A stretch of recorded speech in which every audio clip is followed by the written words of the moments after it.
Motivational story in Hindi. एक बार एक बहुत बड़ा नेता एक साधु के छोटे से आश्रम में गया। वह साधु के बारे में बहुत सुना था, तो उसके मन में आया कि मैं एक बार जा कर के देखता हूँ कि लोग उसकी इतनी तारीफ क्यों करते हैं। जब वह उस आश्रम में गया तो वहाँ पर एक छोटा सा कमरा था जहाँ पर एक कालीन बिछा हुआ था। वहाँ पर कुछ लोग नीचे बैठे हुए थे और साधु जी सामने बैठे हुए थे। कुछ सवाल जवाब चल रहा था। वह नेता उस आश्रम में गया और उस नेता के साथ में 4 बॉडीगार्ड भी थे और उसकी यह आदत थी कि वह जहाँ भी जाता था लोग अपनी जगह से खड़े हो जाते थे और उसकी तरफ देखते थे, हाथ जोड़ते थे और सर झुकाते थे। लेकिन यहाँ पर ऐसा कुछ भी नहीं हुआ। साधु व्यस्त होने के कारण उसकी तरफ देखा भी नहीं। तभी नेता को लगा कि यह मेरी बेइज्जती है और वह इस बात से गुस्सा हो गया। नेता ने थोड़े गुस्से से साधु की बात को बीच में काटते हुए कहा कि मैं आपसे कुछ कहना चाहता हूँ। साधु ने उनकी तरफ देखा और बोला, थोड़ी देर रुकिए, पहले मैं इनके सवाल का जवाब दे दूँ, उसके बाद मैं आपसे बात करता हूँ। तब तक आप अगर चाहें तो बैठ सकते हैं। बस साधु का इतना कहने पर ही देरी थी। नेता का चेहरा गुस्से से लाल हो गया और फिर उसने सारा गुस्सा उस साधु पर निकाल दिया। अभी तक वह नेता बहुत तमीज से आप करके उनसे बात कर रहा था, लेकिन अब वह तू तड़ाक पर उतर आया। नेता ने उस साधु को कहा, तुझे पता भी है मैं कौन हूँ और तू किससे बात कर रहा है?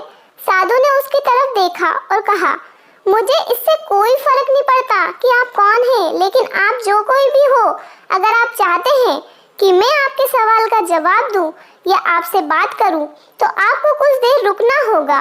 और साधु की यह बात कहते ही नेता गुस्से में पागल हो गया और वही सबके सामने चिल्लाने लगा, अब मैं तुझे तेरी असली औकात दिखाऊंगा। तूने मुझसे पंगा लेकर के ठीक नहीं किया।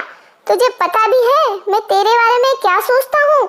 साधु ने फिर नेता की तरफ देखा और बड़े ही प्रेम से कहा कि मुझे इससे कोई फर्क नहीं पड़ता कि आप मेरे बारे में क्या सोचते हैं।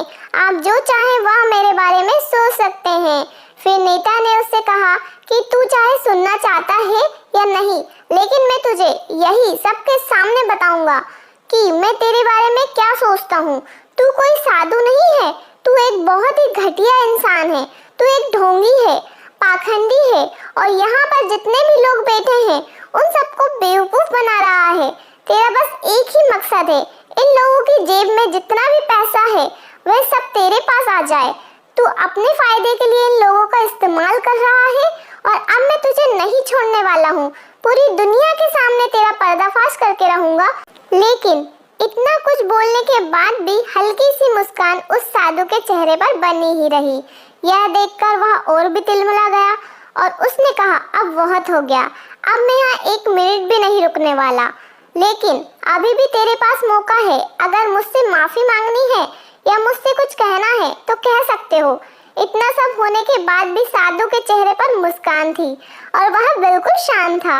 और फिर उन्होंने अपनी आंखें बंद करी और फिर साधु ने अपनी आंखें खोली, हाथ जोड़े और कहा कि मुझे आपसे कोई गिला शिकवा नहीं है। आपके लिए मेरे मन में कोई भी गलत ख्याल नहीं है।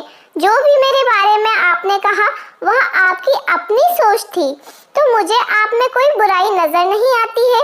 मुझे आप बहुत ही भले इंसान लग रहे हैं। और साधु के इतने कहने पर ही नेताजी का दिमाग 7वें आसमान पर पहुंच गया। उसके चेहरे पर एक अजीब सी खुशी थी, क्योंकि उस साधु ने वही कहा जो बाकी सब लोग उस नेता को कहते थे। और वह खुशी खुशी उस आश्रम से अपने घर की तरफ चला गया और जाकर उसके पिताजी के साथ में बैठ गया। उसके पिताजी ध्यान में थे। उन्होंने पूरी जिंदगी सिर्फ लोगों की सेवा करी और बदले में कुछ भी उम्मीद नहीं किया। तो थोड़ी देर बाद जब उन्होंने अपनी आंखें खोली और देखा अपने बेटे को अपने साथ बैठे हुए, तो उनके बेटे के चेहरे पर एक अजीब सी खुशी थी, तो आज से पहले उन्होंने कभी नहीं देखी थी। फिर उनने एक एक करके सब कुछ बताया कि आज क्या हुआ, किस तरह से वह आश्रम गया और वहाँ पर क्या हुआ, उसने क्या कहा और साधु जी ने क्या कहा।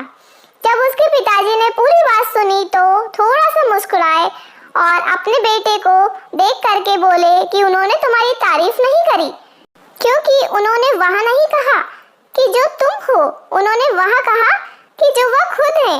और तुमने जो भी कुछ उनको कहा वो नहीं कहा कि जो वो हैं, बल्कि तुमने उन्हें वो कहा जो तुम खुद हो। दोस्तों, यही बात वेदों में भी कही गई है, यथा दृष्टि तथा सृष्टि। यह दुनिया तुम्हें वैसी नहीं दिखती जैसी यह दुनिया है, यह दुनिया वैसी ही दिखती है जैसे तुम खुद हो। जिसकी नजर जैसी होती है उसके लिए यह दुनिया वैसी ही हो जाती है। तो अगर तुम अपनी दुनिया को बदलना चाहते हो तो सबसे पहले सिर्फ अपना तरीका बदलो, अपनी सोच को बदलो, अपनी नजर को बदलो। तो दोस्तों, अगर कहानी पसंद आई हो तो वीडियो को लाइक और हमारे चैनल को सब्सक्राइब करना बिल्कुल मत भूलिएगा। मिलते हैं अच्छे वीडियो के साथ।